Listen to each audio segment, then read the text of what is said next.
काफ़ी शाम हो गई है और अंधेरा भी होने लगा है। सो अभी तक किचन इतना ही ऑर्गेनाइज हो पाया है और मुझे सुबह से बिल्कुल भी तैयार होने का भी समय नहीं मिला।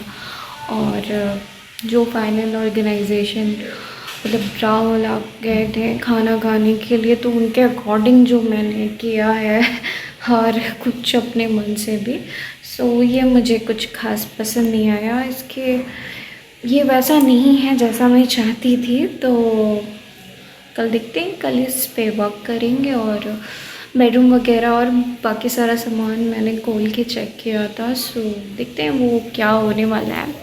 और ये फाइनली जो हुआ है मुझे नहीं पसंद आ रहा है। सो देखते हैं कि इसमें क्या चेंजेस ला सकते हैं। अभी मैं जा रही हूँ रोटी बनाने और थक गई हूँ।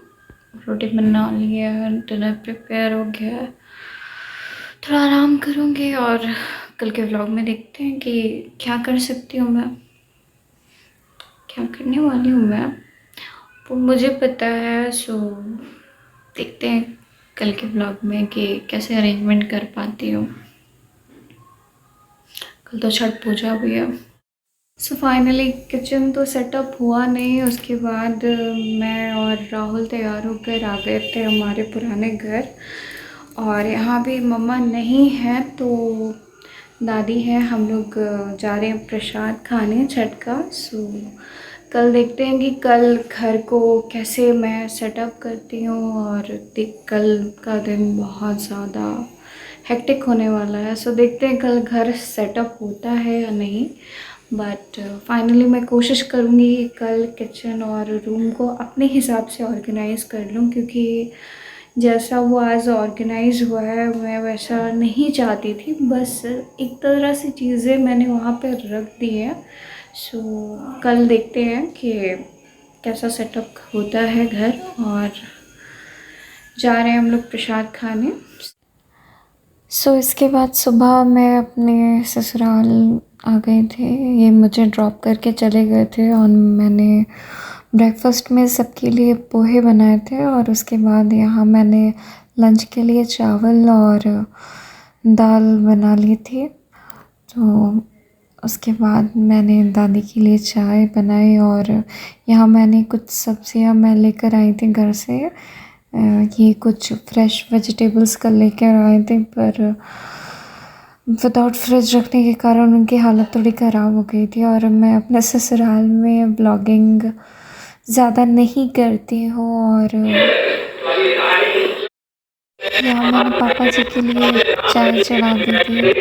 चाय के बाद एक्चुअली ब्रेकफास्ट के बाद उनको चाय चाहिए होती है। उसके बाद मैंने यहाँ पे सब्जियाँ भी चॉप कर ली थी।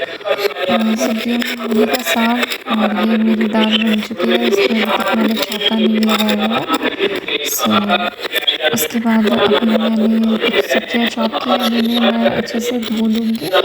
और उसके बाद वैसे तो सेम की जो सब्ज़ी बनती है वो हमारे यहाँ आलू के साथ तो उसकी ग्रेवी बनती है, बट मेरे ससुराल में ये सारी सब्जियाँ चॉप की बनती है, मतलब फ़ौरन देके। सो मूली मूली का साग और आलू की सब्ज़ी और सेम की सब्ज़ी नहीं, मतलब उसे छौंक के बनाते हैं यहाँ पे, तो सबको ऐसा ही पसंद है। सो मैंने एक पैन में इधर सेम की सब्ज़ी चढ़ा दी थी और दूसरे में मैं मूली का साग छौंक रही थी, क्योंकि और कोई सब्ज़ी यहाँ पे नहीं थी। इनकी मम्मी के जाने के बाद वो फ्रेश में मुझे कोई भी ऐसी सब्ज़ी नहीं मिली, तो हम लोग घर से कुछ सब्जियां जो मेरे पास अवेलेबल थी वो हम लोग ले आए थे। और इसे यहाँ मैंने चॉप से मतलब बॉईल होने के लिए चढ़ा दिया था। उसे बॉईल होने के बाद ही हम लोग छौंकते हैं। और यहाँ सूखे आलू की सब्ज़ी, धनिया पत्ते की चटनी और थोड़ा सा सैलड और ये मूली का साग प्रिपेयर्ड है। और उस ये मैंने चने भिगो दिए थे, काले चने, क्योंकि रात के लिए भी कुछ बनाना था। तो रात में क्या बनाऊँ मुझे कुछ समझ में नहीं आ रहा था। और यहाँ सबके लंच करने के बाद मैं मेड का वेट कर रही थी। लगभग सारे बर्तन जो धुलने थे उसे मैंने बाहर कर दिया था। उसके बाद हम लोग घर आ गए थे क्योंकि मुझे शाम की अर्घ देने के लिए जाना था, और यहाँ मैं नहा कर तैयार हो गई हूँ और हम लोग अर्घ देने के लिए जा रहे हैं। घाट पे काफ़ी ज़्यादा ही भीड़ थी उस दिन, और क्योंकि घाट पे इतनी ज़्यादा भीड़ थी तो मैं काफ़ी नीचे उतर गई थी घाट पे अर्घ देने, और मेरी साड़ी बहुत ज़्यादा भीग गई थी। उसके बाद हम लोग जब घर आए तो घर आकर मैंने चेंज कर लिया। चेंज करके मैंने एक कंफर्टेबल सी कुर्ती पहन ली क्योंकि मुझे वापस जाकर कुकिंग करनी थी।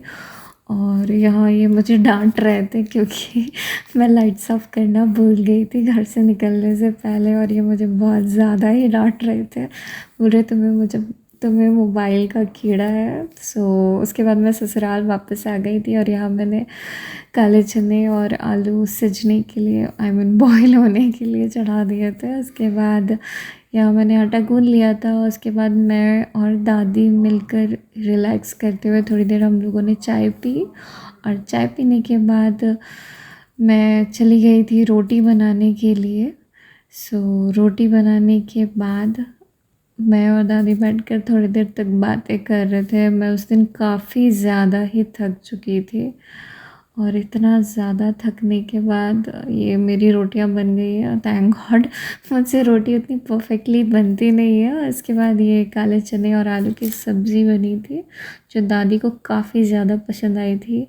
और कुकिंग के बाद जब पापा घर आ गए थे तो मैं उनको डिनर कराकर दादी के साथ बैठी थी, और इसके बाद मैं बहुत ज़्यादा थक गई थी तो ब्लॉगिंग करने का और मन नहीं था।